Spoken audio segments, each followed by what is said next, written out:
Hello everyone, welcome to my channel learning home.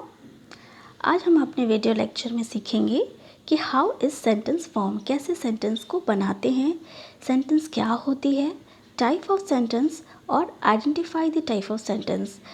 Sentence के types को identify करना भी सीखेंगे। तो चलिए शुरू करते हैं। अब पहले हम सीखेंगे कि सेंटेंस बनती कैसे है। देखिए, ABCD ये सब तो हमने पढ़ा है, बट ये इंडिविजुअली क्या है, एक लेटर है। ठीक है, इन सारे लेटर्स का अगर हम ग्रुप बनाते हैं, लेटर्स के जब हम ग्रुप बनाते हैं तो ये बन जाता है वर्ड। जैसे हम कहें कि CAT कैट, तो C एक लेटर है, A एक लेटर है, T एक लेटर है, तो इन CAT कैट के लेटर का एक ग्रुप बनाया तो हमने बन गया हमारा वर्ड कैट। उसी तरह से मैट, हाउस, तो इस तरह से जो है लेटर्स का ग्रुप बनाने के बाद वो बन जाता है वर्ड। ठीक है, अब फ्रेज़ क्या होता है। अब पहले ये चीज़ को देखिए, क्या है ये, on the mat, in the morning, at night. ठीक है, अब जानिए कि फ्रेज़ क्या होता है। फ्रेज़ एक ऐसा ग्रुप ऑफ वर्ड। अब देखिए, ऑन द मैट, क्या ये ग्रुप ऑफ वर्ड है? बिल्कुल है, क्योंकि इसमें एक से ज़्यादा वर्ड्स है। But without subject verb combination, phrase में सब्जेक्ट और वर्ब का कॉम्बिनेशन नहीं होता, मतलब इस ग्रुप ऑफ वर्ड के अंदर सब्जेक्ट या वर्ब है नहीं है। हैव सम सेंस, कुछ तो सेंस है, कुछ तो मतलब है। क्या इसमें मतलब है ऑन द मैट? हाँ, मतलब मैट के ऊपर। बट इनकम्प्लीट आइडिया, क्या ये कंप्लीट आइडिया दे रही है कि वो कोई है मैट के ऊपर क्या कर रहा है, पूरी इन्फॉर्मेशन दे रही है? नहीं दे रही है। तो कंप्लीट आइडिया नहीं देती ऐसी ग्रुप ऑफ वर्ड और जिनके अंदर सब्जेक्ट वर्ब का कॉम्बिनेशन नहीं होता, बट हैव सम सेंस, कुछ तो मतलब होता है, ऐसे ग्रुप ऑफ वर्ड को हम कहेंगे फ्रेज। Okay, now clause. अब क्लॉज क्या होता है? फर्स्ट देखिए, व्हेन आई सॉ हर, जब मैंने उसे देखा। शी वॉज क्राइंग, वो रो रही थी। She was crying when I saw her, वो रो रही थी जब मैंने उसे देखा।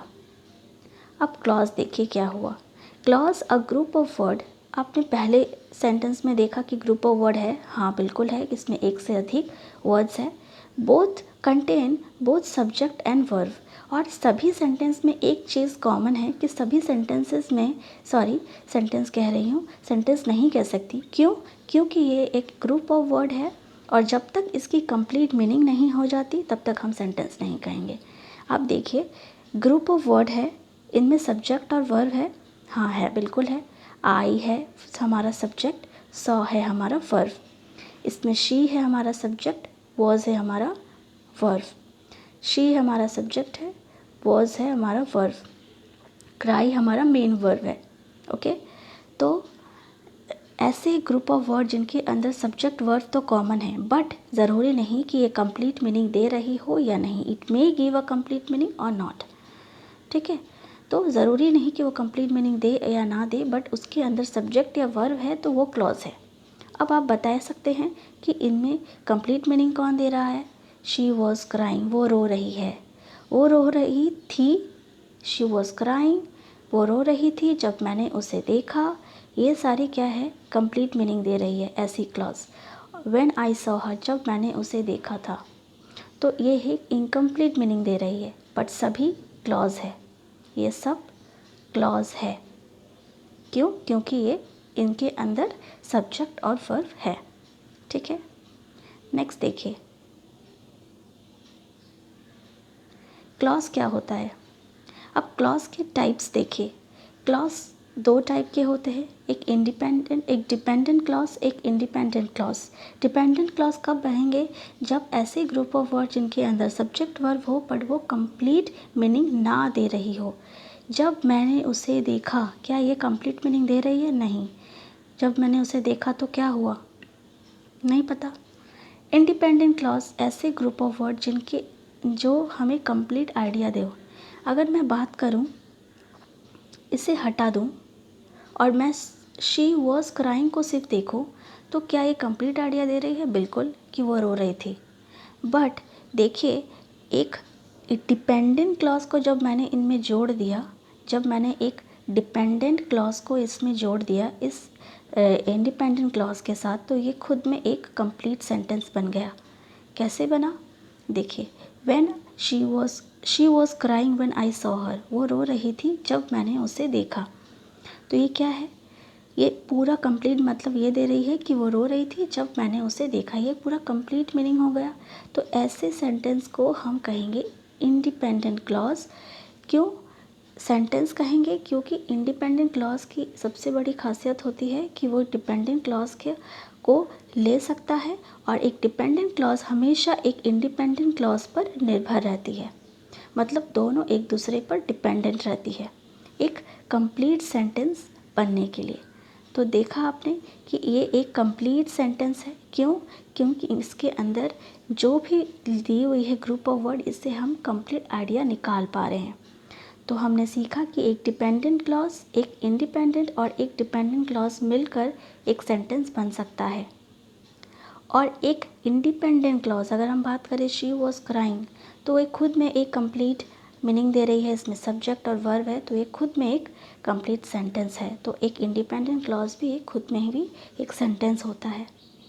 तो सेंटेंस दो तरीके से हो सकते हैं, इंडिपेंडेंट और डिपेंडेंट क्लॉज को मिलकर भी हो सकता है, और इंडिपेंडेंट क्लॉज के साथ भी सिर्फ इंडिपेंडेंट क्लॉज भी एक सेंटेंस हो सकता है। ठीक है, अब चलिए जानते हैं कि सेंटेंस क्या होती है। तो अब तक तो हम लोग सीख रहे हैं कि सेंटेंस की भाई बहुत सारी तरीके हैं बनने की। तो सेंटेंस में एक्चुअली में क्या होता है, अ ग्रुप ऑफ वर्ड, ऐसा शब्द का समूह जो हमें एक कंप्लीट आइडिया दे। ठीक है, नाउ एग्जाम्पल देखिए, आई एम अ गर्ल, मैं एक लड़की हूँ। इसमें आई आपका सब्जेक्ट है और एम आपका वर्ब है, और ये पूरी चीज़ें हमें ये समझा रही है कि मैं एक लड़की हूँ। तो ये कंप्लीट आइडिया दिया, इसलिए सेंटेंस है। She has a big doll, तो शी हमारा सब्जेक्ट है, हैज़ हमारा वर्ब है, अ बिग डॉल जो है हमारा ऑब्जेक्ट पार्ट है। ये पूरी जो सेंटेंस, पूरी जो ग्रुप ऑफ वर्ड है वो हमें बता रही है कि उसके पास डॉल है। अब आप ये बता सकते हैं कि इनमें फ्रेज़ कौन सी है, अ बिग डॉल। क्यों? क्योंकि अ बिग डॉल को सिर्फ देखो तो इसके अंदर सब्जेक्ट या वर्ब नहीं है, बट ये कुछ तो सेंस है, बट कंप्लीट आइडिया नहीं है। ठीक है, अ बिग डॉल का मतलब एक बड़ी डॉल। बट जब हमने इस फ्रेज़ को सब्जेक्ट और वर्ब के साथ लगा दिया तो ये कंप्लीट सेंटेंस बन गई, जिसको बता रही है कि वह उसके पास एक बड़ी डॉल है। तो ये पूरी चीज़ें एक इंडिपेंडेंट क्लॉज भी है। तो इंडिपेंडेंट क्लॉज खुद में ही एक सेंटेंस होती है, जैसा कि हमने सीखा। ठीक है, तो इसका मतलब ये हुआ कि एक सेंटेंस के अंदर फ्रेज़ और क्लॉज दोनों ही होता है ना? इंटरेस्टिंग।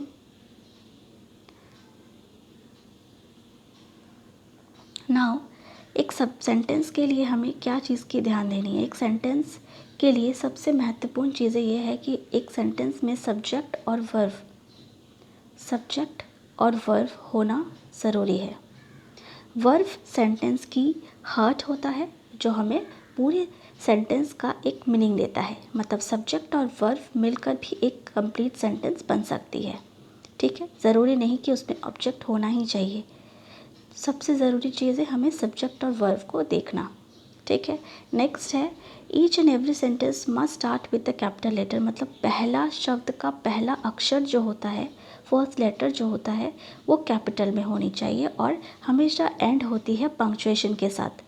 अब देखिए एग्जाम्पल की बात करूँ तो आई डांस, यहाँ आई हमारा सब्जेक्ट है और डांस हमारा वर्ब है। तो इसमें सिर्फ सब्जेक्ट और वर्ब है, बट ये एक कंप्लीट मीनिंग दी कि मैं डांस की थी।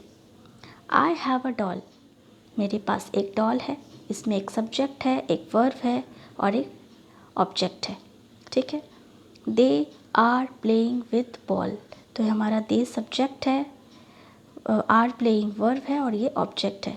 तो एक सेंटेंस के अंदर सब्जेक्ट वर्ब ऑब्जेक्ट भी होता है और सब्जेक्ट वर्ब भी होता है। ठीक है, होप आपको ये चीज़ समझ रही हो। Now next, type of sentence के कितने टाइप्स होते हैं? सेंटेंस के बेसिकली 4 टाइप्स होते हैं, that is first one is assertive, interrogative, imperative and exclamatory. Okay, now next, assertive sentence किसे कहते हैं? Assertive sentence is a sentence that state और डिक्लेयर समथिंग, जो हमें कुछ समझा रही हो, कुछ बता रही हो, कुछ इन्फॉर्मेशन दे रही हो। ओके, ऐसे सेंटेंसेस को हम असर्टिव सेंटेंस कहेंगे।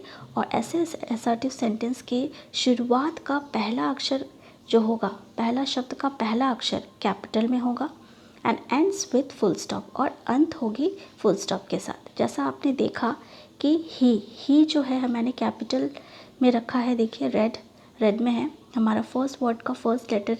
ही का एच जो है वो हम कैपिटल में रखा है मैंने, और फुल स्टॉप जो है एंड में है। तो हमारा जो फर्स्ट लेटर एच है वो कैपिटल में है। इस सेंटेंस में देखिए the sun rise in the east, तो द जो है का टी जो है वो कैपिटल में है। और ये पूरी जो मीनिंग दे रही है वो क्या दे रही है, ही नेवर टेल्स अ लाई, मतलब वो कभी झूठ नहीं बोलता। तो ये स्टेट कर रही है, बता रही है। सनराइज इन द ईस्ट, ये हमें फैक्ट बता रही है कि सूरज जो है हमेशा पूर्व दिशा से उगता है। तो इस तरह की जो स्टेटमेंट और डिक्लेरेशन देने वाली कोई सेंटेंसेस को असर्टिव सेंटेंस कहेंगे। Okay, now next type of assertive. Assertive sentences के भी दो टाइप्स होते हैं। पहला होता है असर्टिव, जिसे हम पॉजिटिव सेंटेंस भी कहते हैं, और दूसरा होता है नेगेटिव। असर्टिव सेंटेंस तब कहेंगे जब कोई चीज़ पॉजिटिव तरीके से कह रही हूँ, जैसे I am happy, I am playing, मैं खुश हूँ, मैं खेल रही हूँ या खेल रहा हूँ। नेगेटिव सेंटेंस कब कहेंगे, जब हम उसमें नॉट वाली, नहीं वाली शब्द ऐड कर देंगे, जैसे I am not happy, I have never seen you, मैंने कभी तुम्हें नहीं देखा, मैं नहीं खुश हूँ। तो नेगेटिव वर्ड्स लगाकर हम नेगेटिव सेंटेंस बना सकते हैं, जैसे no, not, never, no one, nothing, neither. इस तरह की जो है नॉट वाली नेगेटिव वर्ड्स लगाकर हम नेगेटिव सेंटेंस बना सकते हैं। नेक्स्ट देखिए इंटरोगेटिव। इंटरोगेटिव किसे बोलते हैं? इंटरोगेटिव सेंटेंस उसे कहते हैं जो कुछ प्रश्न पूछ रही हो। प्रश्न पूछने वाली किसी भी सेंटेंसेस को हम इंटरोगेटिव सेंटेंस कहते हैं, और ये हमेशा क्वेश्चन मार्क से एंड होती है, जैसे what are you doing, have you had your lunch, ठीक है, इस तरह की। Now next imperative sentence. Imperative sentence किसे कहेंगे? ऐसी सेंटेंस जो हमें कमांड दे रही हो, ऑर्डर दे रही हो, रिक्वेस्ट दे रही हो या विश कर रही हो, ठीक है। और ऐसे सेंटेंस के एंड में हम फुल स्टॉप लगाते हैं। जैसे देखिए do not make a noise, ये हम कमांड कर रहे हैं कि नॉइज़ मत करो। Please give a glass of water, तो पानी, प्लीज़ मुझे पानी का एक ग्लास दो, ये हम रिक्वेस्ट कर रहे हैं। गॉड सेव द चाइल्ड, ठीक है, भगवान इस बच्चे को बचा ले, तो हम विश कर रहे हैं। ओपन द डोर, ये हम ऑर्डर दे रहे हैं। तो इस तरह की जो तमाम सेंटेंसेस होती है, ऐसे सेंटेंसेस को इम्पेरेटिव सेंटेंस कहते हैं। Okay, now next exclamatory sentence. ऐसा सेंटेंस जो कुछ फीलिंग को जाहिर करता हो, कुछ स्ट्रॉन्ग फीलिंग, चाहे वो अच्छा हो या बुरा, स्ट्रॉन्ग फीलिंग जब हम जाहिर करते हैं अपने सेंटेंसेस में, तो ऐसे सेंटेंस को एक्सक्लेमेटरी सेंटेंस कहते हैं। And it must have a exclamation mark. Exclamation mark होना बहुत ज़रूरी है, चाहे वो हम एंड में लगाएं या एक्सक्लेमेशन वर्ड के आगे लगाएं। जैसे देखिए हाउ हॉट इट इज़, कितनी गर्म है ये। What a clever boy he is, कितना चालाक लड़का है ये। Hurray, wow, hurray, we won the lottery, हमने लॉटरी जीत गए। तो हुर्रे एक शब्द थी, एक्सप्रेशन वाली वर्ड थी, इसके आगे हमने एक्सक्लेमेशन मार्क लगा ली। बाकी सेंटेंसेस में हमने एंड में लगाया, क्योंकि हमने इसमें कोई एक्सप्रेशन वाली वर्ड्स नहीं लगाई थी। तो पर ये पूरा सेंटेंस ही खुद में एक एक्सप्रेशन है, ठीक है। तो इस तरह की जो एक्सप्रेशन वाली जो सेंटेंस है, जिसमें हम कुछ अपनी फीलिंग को जाहिर करते हैं, ऐसे सेंटेंसेस को हम कहेंगे exclamatory sentence. Okay, now type of sentence. अब हम आइडेंटिफाई करने की कोशिश करेंगे कि किस तरह का सेंटेंस है ये, कौन से टाइप का सेंटेंसेस है। पहला क्वेश्चन, हाउ वेल शी सिंग, कितना अच्छा गाई है वो। आपको क्या लगता है ये कैसी सेंटेंस हो सकती है? ये एक एक्सक्लेमेटरी सेंटेंस है। क्यों? क्योंकि हम इसमें एक सडन फीलिंग एक्सप्रेस कर रहे हैं। ओके, तो ये एक एक्सक्लेमेटरी वाली सेंटेंस है ये, ठीक है। Now next, what is your name, ये हम प्रश्न पूछ रहे हैं, तो ये कैसी होगी? इंटरोगेटिव वाली सेंटेंस है, ठीक है। इंटरोगेटिव वाली सेंटेंस है। Now next, did I say anything to make you angry? क्या मैंने ऐसा कुछ बोला है जिससे तुम्हें गुस्सा आए? ये भी एक इंटरोगेटिव सेंटेंस है, प्रश्न पूछने वाली सेंटेंस है। Okay, now bring me that file, मुझे वो फाइल ला कर दो। तो ये हम क्या कर रहे हैं, ऑर्डर दे रहे हैं, राइट। तो ऐसे सेंटेंस को हम कहेंगे इम्पेरेटिव सेंटेंस। ठीक है, मैंने इसको शॉर्ट में लिखा है। हु टोल्ड यू दिस, ये हम प्रश्न पूछ रहे हैं इसलिए इसे भी हम इंटरोगेटिव बोलेंगे। She is a successful writer, वो एक सक्सेसफुल राइटर है। ये एक स्टेट कर रहे हैं, एक बता रहे हैं कि वो एक सक्सेसफुल राइटर है। तो ऐसे सेंटेंस को हम क्या कहेंगे, असर्टिव, असर्टिव कहेंगे।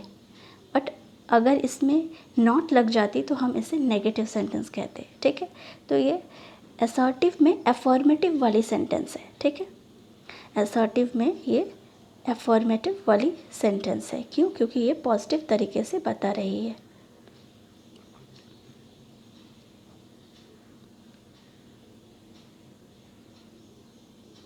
ठीक है, नेक्स्ट है it is raining cats and dog.